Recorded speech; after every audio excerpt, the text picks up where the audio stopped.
O Senhor esteja convosco. Ele está no meio de nós. Proclamação do Evangelho de Jesus Cristo segundo João. Glória a vós, Senhor. Aquele que vem do alto está acima de todos. O que é da terra pertence à terra e fala das coisas da terra. Aquele que vem do céu está acima de todos. Dá testemunho daquilo que viu e ouviu, mas ninguém aceita o seu testemunho. Quem aceita o seu testemunho atesta que Deus é verdadeiro. De fato, aquele que Deus enviou fala as palavras de Deus, porque Deus lhe dá o Espírito sem medida. O Pai ama o Filho e entregou tudo em sua mão. Aquele que acredita no Filho possui a vida eterna. Aquele, porém, que rejeita o Filho não verá a vida, pois a ira de Deus permanece sobre ele. Palavra da salvação. Glória a vós, Senhor. Ave Maria, cheia de graça, o Senhor é convosco. Bendita sois vós entre as mulheres, e bendito é o fruto do vosso ventre, Jesus. Santa Maria, Mãe de Deus, rogai por nós, pecadores, agora e na hora de nossa morte. Amém. Queiram assentar-se um instante, por favor. Nós, quando acompanhamos estas liturgias todas do período da Páscoa, são verdadeiramente entusiasmantes. E talvez este trecho dos Atos dos Apóstolos que está colocado na liturgia de hoje seja um desses trechos mais entusiasmantes de toda a Sagrada Escritura, de toda a batalha dos apóstolos para cumprirem a missão que Nosso Senhor conferiu a cada um deles. Ide por todo o mundo, a todos pregai o Evangelho.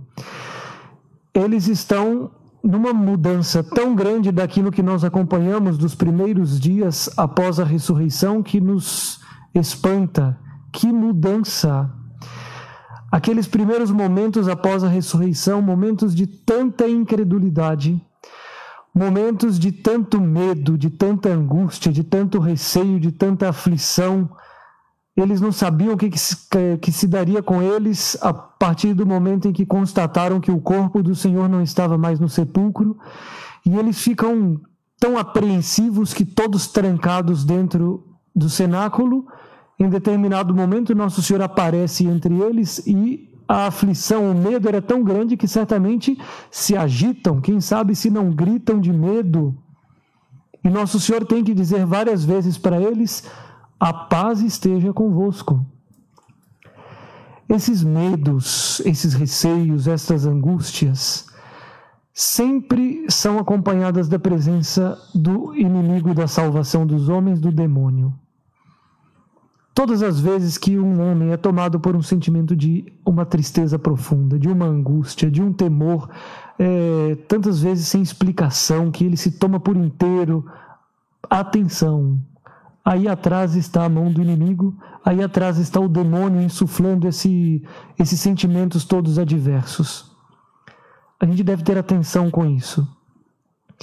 Os apóstolos estavam nessa situação. Mas aí nós pegamos o trecho de hoje, Atos dos Apóstolos. Uma mudança enorme. São Pedro e São João já haviam sido presos e tinham sido açoitados a mandato do Sinédrio. E o Sinédrio tinha expressamente proibido: não falem mais o nome de Jesus Nazareno. Os dois saem e continuam a pregar o nome de nosso Senhor Jesus Cristo sem temor. Não só os dois, mas os 12, todos os apóstolos entusiasmados, literalmente no que diz a palavra, cheios de Deus, e pregando a ressurreição de Nosso Senhor, convertendo as multidões e arrastando aquelas pessoas para a prática das virtudes, dos mandamentos, e uma graça extraordinária que tocava a todos. O Sinédrio não aguenta, manda prender os 12. Estão todos postos na cadeia. E na madrugada, são homens que querem enfrentar a Deus. São a criatura que quer se levantar contra o Criador. Deus é quem dirige todas as coisas. E esses apóstolos todos presos, aparece um anjo e manda: vá pregar no templo sobre esse modo de viver. E eles voltam entusiasmados para pregar. E o trecho de hoje diz que esses guardas que o Sinédrio mandou tirá-los do templo apresentam os apóstolos diante do Sinédrio. E aí diz o sumo sacerdote: nós tínhamos proibido expressamente que vós ensinasseis em nome de Jesus. Curioso. Por que o sumo sacerdote não pergunta para os apóstolos como é que eles fugiram da cadeia? É porque ele estava morrendo de medo dos apóstolos. Ele entendeu que Deus estava do lado dos apóstolos. Ele entendeu que aconteciam fatos miraculosos que derrotava toda aquela malícia e artimanha e confabulação que eles faziam contra nosso Senhor Jesus Cristo e contra os apóstolos. E eles tinham medo de perguntar. Era natural que a primeira pergunta que o sumo sacerdote fizesse era essa: como escapastes da prisão? Porque estava tudo lacrado. Ele tinha medo de perguntar isso.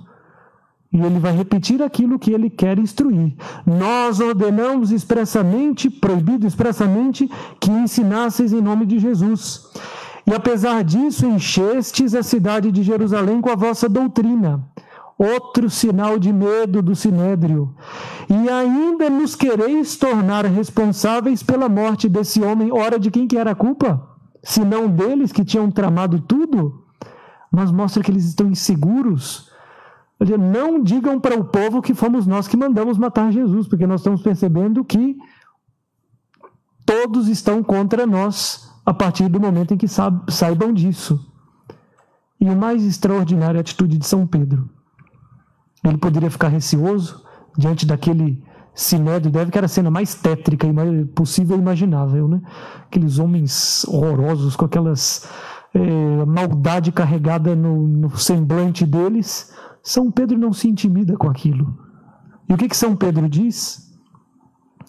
É preciso obedecer a Deus antes que aos homens. Que princípio de ouro!